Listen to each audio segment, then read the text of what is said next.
So you thought that you might like to go to the show. Bum, bum, bum, bum, bum. To sit and hear about creatures with eyes that can glow. Bum, bum, bum, bum, bum.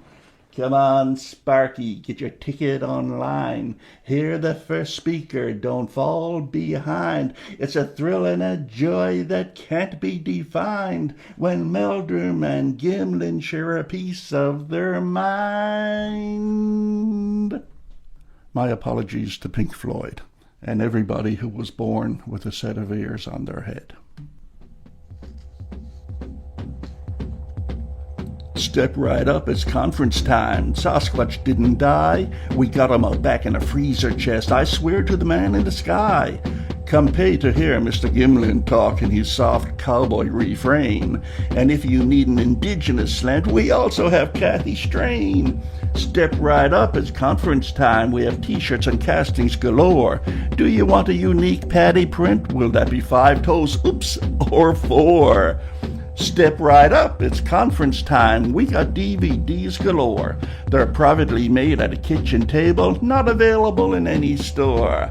Step right up, it's conference time. There's John Green cards by the deck. We have St. Dehinden shower curtains, and yes, ma'am, we take credit cards or check. Step right up, it's conference time. Come meet friends new and old. We do offer discounts for seniors, and we will not be undersold. Step right up, it's conference time. Bigfoot answers our need. You want a piece of the legend? Me? I got mouths to feed. Step right up, it's conference time. Step right up, it's conference time. Come inside, come inside. Hey you, come inside.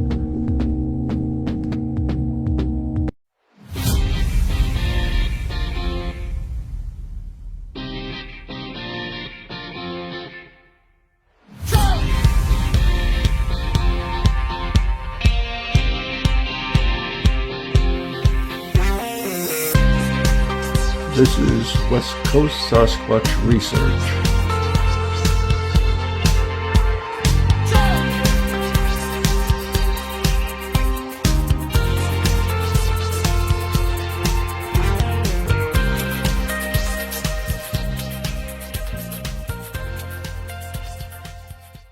Well, just before I came here, before we get into this, I spent the afternoon looking on YouTube. And man, 95% garbage, absolute garbage. They really need to do some house cleaning there. They've got these channels that have not been uploaded to in like almost 10 years. And they've only got about like 150 views or something. So, wow. They should have something, in my opinion, like a 1 year. If you don't upload something within 1 year, they cancel your channel or whatever. It makes it so hard to find anything of interest when you got to go through all of those. Well, supposedly their algorithms look after that, like, and base it upon comments, likes, and recent. Like some of them, like there's a guy that has a video called Mega Woods Walker, and the gentleman died 2 years ago, but he still has his videos are still seeing thousands of viewers because they were good shows, and he was a really good guy. And I'd hate to see that lost, but you are right. I mean, I've seen guys that have had 2 or 3 videos that have 6 or 7 views that are 4 and 5 years old. Like why they're even on there is beyond me. Yeah, because it makes it so hard to wade your way through them to find something good. There's so many of them. Well, it's like you said, but I thought it was always dependent on the public response to them. If there's no response, after a while, they get taken down. Well, they just become lower on the search bar, like because you haven't posted anything in months, your videos show up less on people's search unless they're using your name specifically. Mm-hmm. So if I push in Sasquatch, you're further down the list. But when you're posting regularly and people are watching it, then it goes higher on the list. Okay. That still doesn't explain why some people watch what they do. Ooh, makes me cringe. But anyway, okay, that's the pet peeve about YouTube, which this is going to be appearing on. Maybe this will be my last podcast. Who knows? We'll see. So the subject is going to be conferencing. And the question to be asked is it a money grab, or did it start out as something more noble in the beginning? And so today I have the Bukwas Crew united once more, presenting the highly intelligent skeptic, the one and only Bill Reed. How are you doing, Bill? Oh, pretty good. How you doing, my friend? Excellent.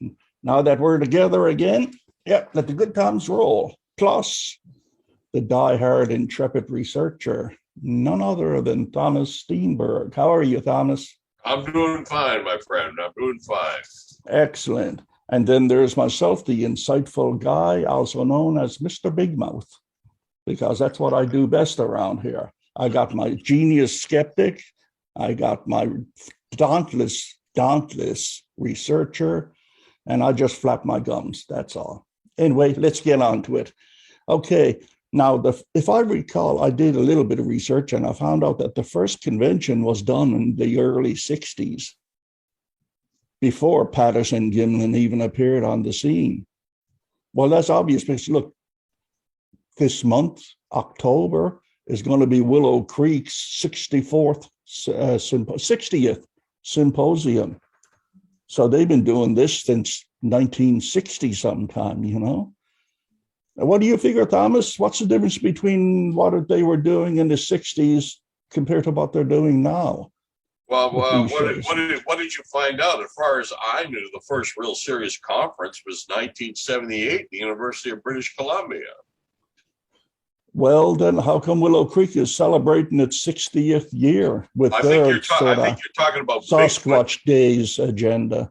I think you're talking about their Bigfoot Day celebration. So it's kind of their equivalent of what we do up in Symposium. Of what you're talking about was in 1978, University of BC. What was going on? What you're referring to in Willow Creek was their Bigfoot Day celebration that they started off. But that started up not long after 1958 when the term Bigfoot was coined. Yeah, well, yeah, true. But I think I'm coming from it as more of an aspect of they've been doing this for many decades, this kind of come and lay your money down kind of stuff, you know, not in the same scale that they're doing it these days. I mean, it has been around. Yeah, I think Willow Creek back then just had thought, hey, we got something new, unique in our ability, and we're going to do something different than Timbuktu and their cow chip tossing days or corn festival days here or something like that. They called it Bigfoot Days, and that's what they've had it every year since. Except I think it had been canceled the last few years because of COVID. But yeah. So what do you think is the best thing about today's conventions, hey? From an audience viewpoint, or has it gone downhill? Good thing about them is they're good social events. You can meet people of like mind and meet people of very strange minds all in one gathering. But they really absolutely serve real other little purpose, in my opinion, other than making money for the organizers. So what's the best thing about today's convention? Is there anything best about it at all? Or is it just generally gone downhill all around? Is it still worthwhile going to? Does it have anything to offer? To the layman who would like to attend and learn a little bit, perhaps, but to someone like myself, no. They've actually they're a waste of time, quite frankly, in my opinion. Yeah. So if you've attended one, you've attended all. Basically, yes. Yeah. Because if you want to spend money and travel all the way here and there to attend these conferences to hear the same speakers and hear the same talks that you heard 5 years before, all the power to you. And you will meet a lot of interesting people like mindedness, and you'll meet a lot of weird people. And other than that, to me, then maybe I'm just jealous because I haven't been asked to go to one. Yeah, that could be. That could be. Maybe.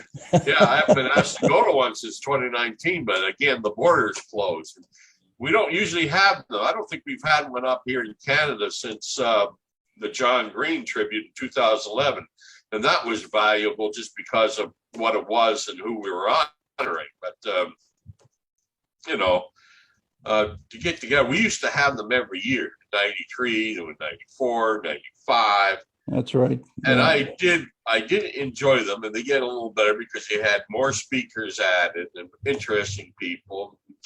And then we even had the Russians come over and talk and tell us about what they were doing and stuff like that. And of course, you always had the entertainment of Rennie exploding in the background, where somebody said something that someone didn't like or he didn't like, which is usually 90% of the time. And here we go again. Matter of fact, when they used to plan these things, they used to say one of the things they had to take into account was the Rennie to Hinden factor, because you knew when Cranch spoke or somebody spoke that was going to hit a soft spot to him, he was going to explode. And but people didn't realize, people actually thought that was entertaining for the most part. Yeah, I thought it was entertaining. Yeah, it probably was. No, I can understand what you're saying. I mean, they seem to go by the same formula since 2000. Yeah, that you go there and Bob's going to be there. He's going to talk about the film. Yamarone's going to play some Sasquatch songs as only the Yammer can. Meldrum's going to get up and do a speech, and then after that, you got a whole bunch of TV personalities who have real time shows that they want to flog. I think today it seems to come out more as Comic-Con than Sasquatch convention. Well, basically, the conferences are all the same. There's just the subject matter that's different, right? You got your Sasquatch conference, are no different, like you said, than Comic-Con and other get-togethers for other topics. Like I believe the UFO field has annual symposiums and stuff here, there, and everywhere. They're blending them together. I think the most annoying thing about these conferences, there are just too many of them too often now. Before COVID hit, I believe 2019, there were 100 of those conferences in the States alone. 100 before COVID took over. There was something you look forward to, whether it was once every 3 years or 4 years or something like that. But now, holy God, you go on it. Oh, there's one in Upper New York. Oh, there's one a week later in Northern California. Oh, there's another one in Texas. Yeah, but did you ever look at the advertisement? Who's going to be there? There's a guy in Virginia going to have one this weekend or something. You got one guy who's reported sightings, and the rest is all vendors. And that's what the weekend's all about. I mean, the last one I went to was down in Bellingham, which you attended as well. And that was I think I just wrote in on the press because that was a good one, probably the last good one, barring the summit, John Green Summit. But that was the last good one because I mean they had Meldrum there, they had the Yammer playing his Sasquatch songs. They had Meldrum. They had who else? Binder Nagel. He did a presentation. It was really quite informative listening to those guys talk. Yeah, and of course, Chris Murphy put on a big presentation with the Patterson Gimlin and everything. It was quite enjoyable. It was the most relevant thing I've ever been to in 20 years on the subject. Yeah, and the one in Yakima wasn't too bad because that was basically the opening of the traveling exhibit down there that Chris Murphy and I helped him put it together. That's been traveling across the country since 2004. It's now in New York, I believe. Yeah. And So did you ever bother with any of those conferences or anything like that, Bill? Yeah, I'm gonna run back. Okay, did you guys just disappear there for a sec? no, I can still see it here. Okay, my screen just went blank for a second. I'm gonna roll back a bit, sort of to the beginning questions before I lead up to it. Sure. You know, first off, I think when we look at conferences, I got 4 points to make. I think first off, we have to differentiate between festival like events like Sasquatch Days in Harrison Yep. or what they may have had down in Bluff Creek. Those really aren't conferences. Those are more of a tourism taking a theme to have a festival of some sort. So like Sasquatch Days here in Harrison, yeah, you might have, Thomas with a little display, but really it's not about a Sasquatch education or Sasquatch conference. It's just a theme for a festival. So I think we got to differentiate and pull them out. And then you look at the other types of conferences. Historically, we basically had two different types. One has been the scientific approach, like Thomas talked about at UBC, where you had some serious researchers that had some scientific representation, where they've had, whether it was Bindernagel, you had some different types of professors there, and you had the scientific community involved, and you're trying to bring Sasquatch to the scientific community. Then you have the conferences, which are a bunch of enthusiasts, like we had in Yakima, which were there to share in a common interest, maybe do some education, and then because you had some good people there. And then the fourth type is, I think you have the conferences where you have somebody that is trying to do it for profit, and what it's really for is to make them money. And as far as the number of conferences go, I don't have a problem with that, because North America is a large area. The US itself is a large area.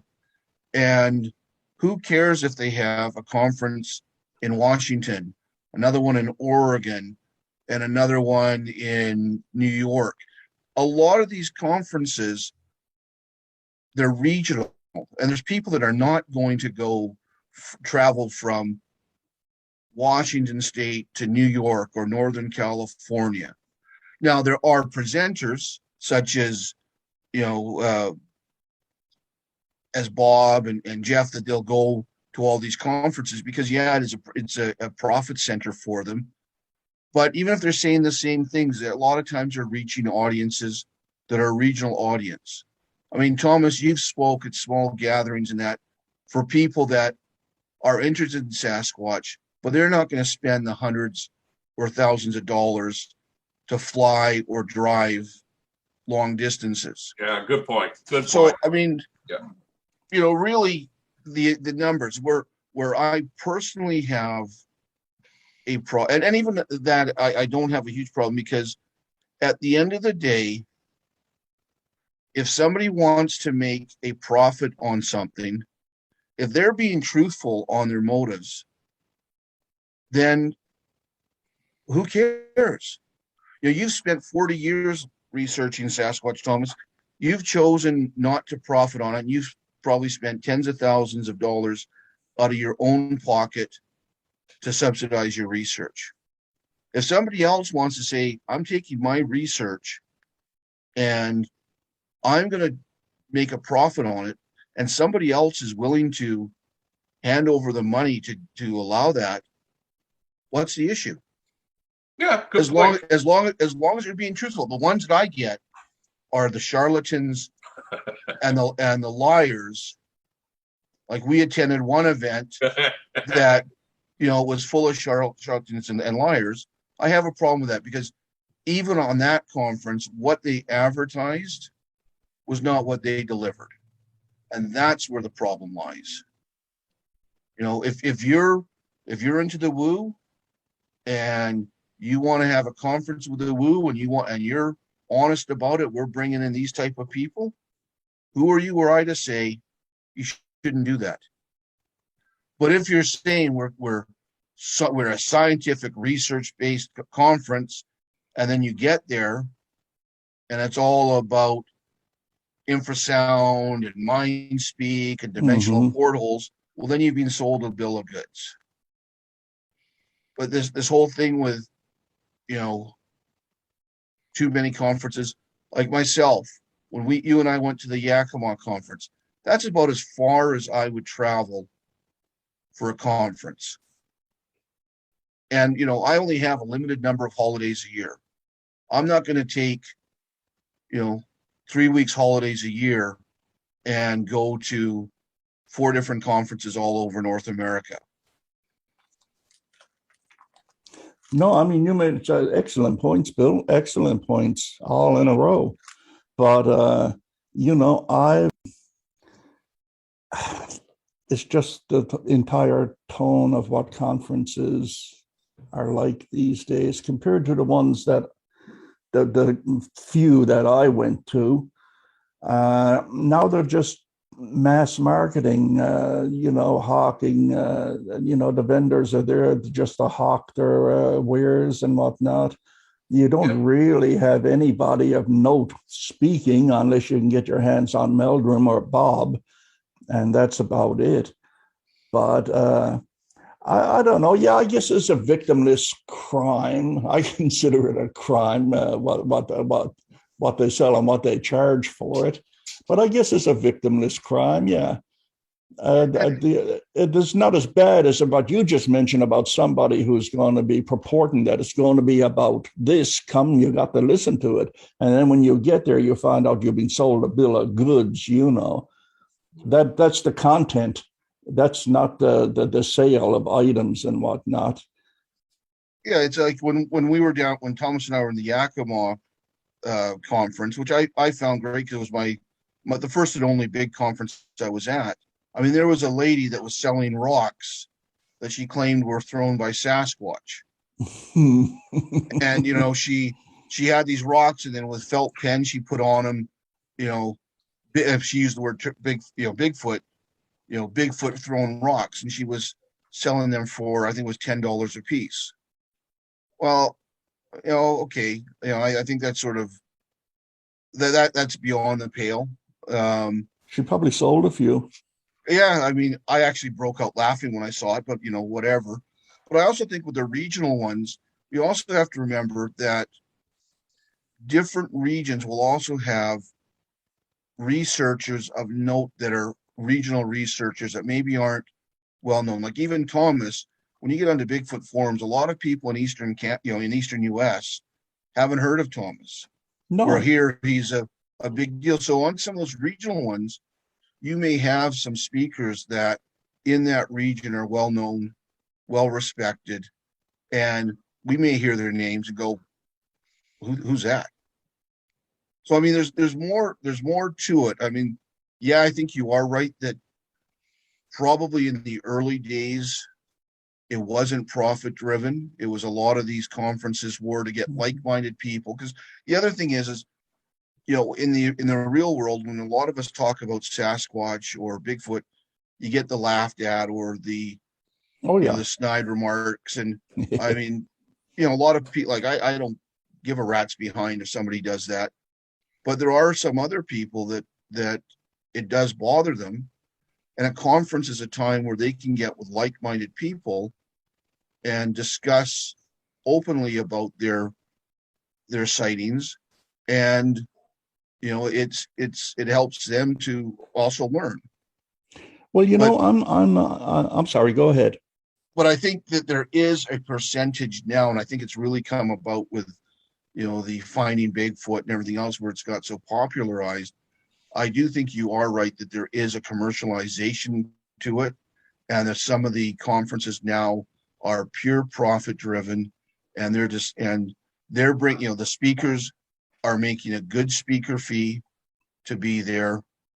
The venue is making a good fee to have the conference there, and you have vendors there that are selling products or selling whatever, and it's more profit driven.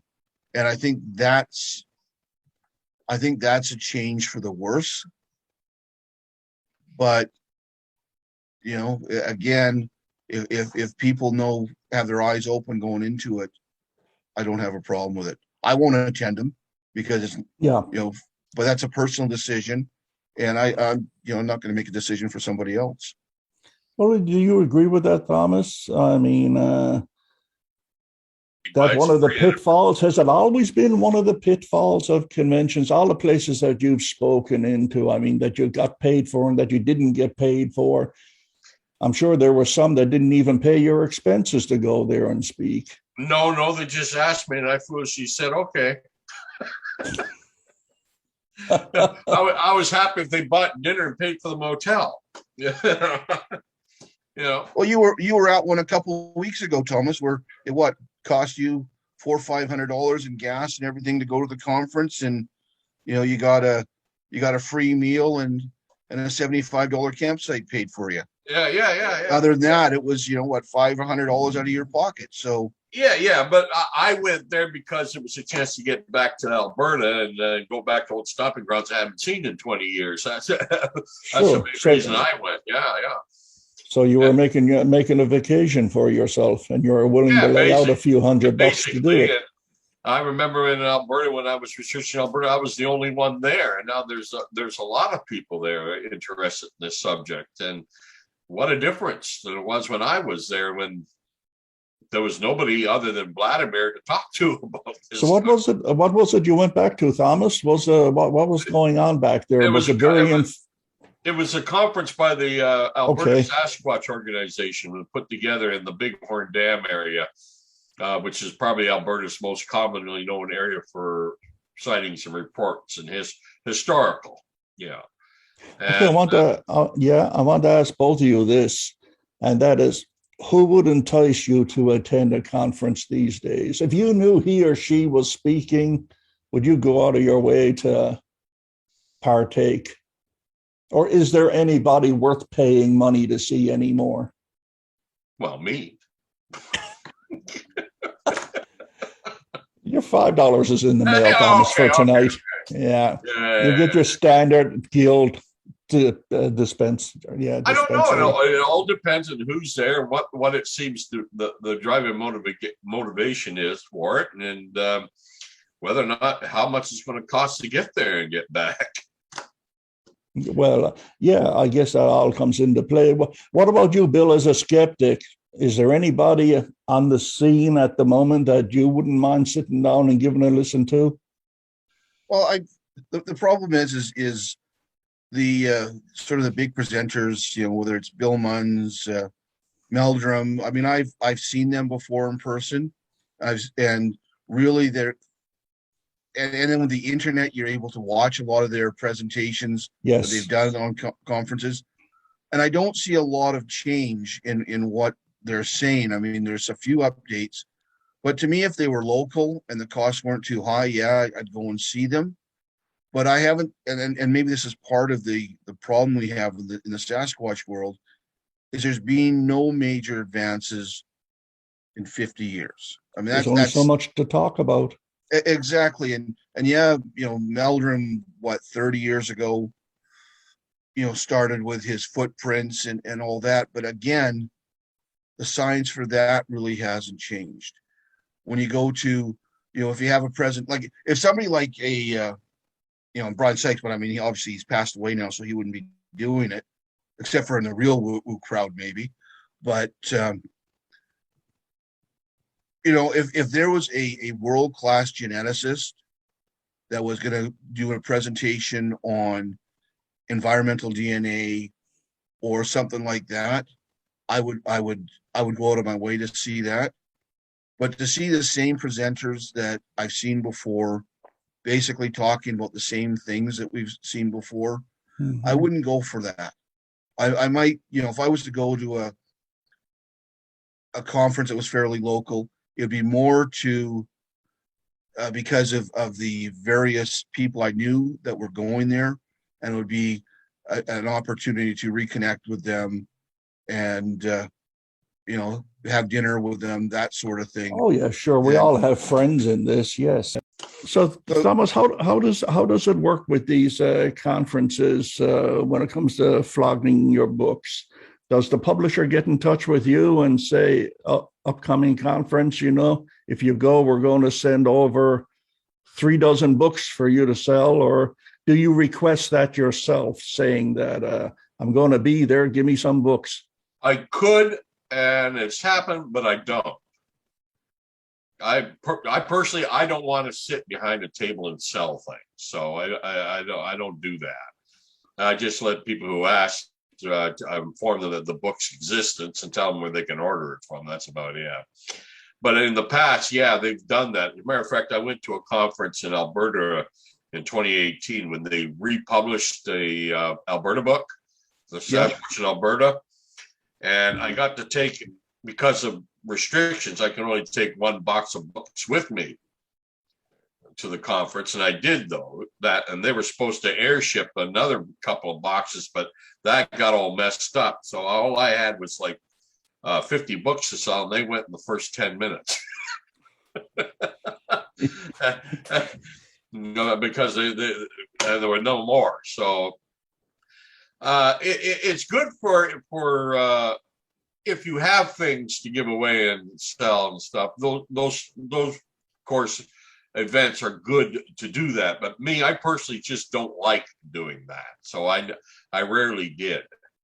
I was invited to speak. I went there to spoke on the subject and answer questions and meet people. I never wanted to sit behind a table, and quite often Hancock House and would get mad at me for that attitude. But hey, that's just the way it was. Yeah.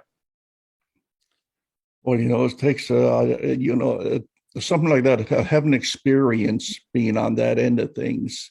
It gives you a sort of insight as to the organizational skills and everything involved in putting one of those things together.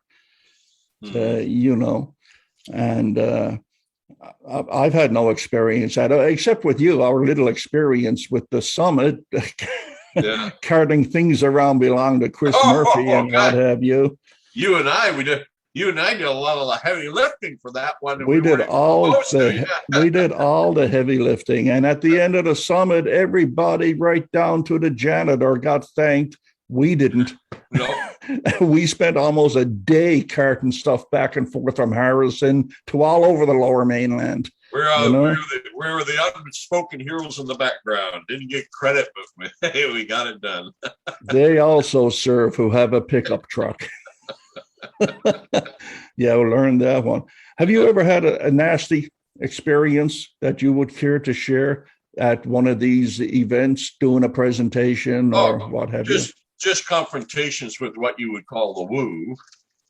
A lot of funny experiences more than anything else. Like, remember I told you earlier that they always plan for the Renee factor. They always used to have to plan for what was called the John Eric Beckchard factor. Oh yeah, you remember him? You're never going to know who's going to turn up. Yeah, and he would always turn up wearing an ET mask or an alien mask and run through and be disruptive, and then he'd probably be escorted and banned, and then he'd print up a bunch of flyers of how they were all afraid of him and expose the truth and march up and down the outside and just create havoc. That's just what he did. I found it funny and entertaining more than anything else, more than irritating. But when we had the conferences in BC, like at Sasquatch Days, when they added conferences to the idea of adding a conference to that was a last minute thing by Stephen Harvey. Mm-hmm. He found that the best thing to do was separate the woo and the scientific. He'd get the first day would be the woo to do that we would talk about what they want to talk about, and the last 2 days would be, the zoological scientific side of the Sasquatch question. And a lot of people, especially in the ones in the planetarium we had in downtown Vancouver, people would come, pay money, go in, and of course the first day they're hearing this woo, and they said, geez, I just paid $30 and here, listen to this garbage. And I saw at least 10 people say, I want my money back. This is nonsense. And Stephen had to explain to him, no, this stuff is just the first day. Come back tomorrow, Saturday and Sunday, and you'll hear this. In the main auditorium, you'll hear the scientific and zoological speakers, and I'm glad to comment on that way. But you always had to try to separate them. You know what I mean? Like you didn't want, God. You didn't want Bob Gimlin talking and then throw someone like Biscardi or Beckshard or in, and then have me after that. I mean, that was just chaos. Yeah. What do you think about making a buck from this stuff, eh? People, not just the tours, but I mean, people who have websites and ask for donations to keep the website going and everything, Free market system. If you want to make a buck out of this, I really have no problem with that. What I have a problem with is like what Bill said earlier, is when you advertise it for one thing and deliver something else, then it's a problem.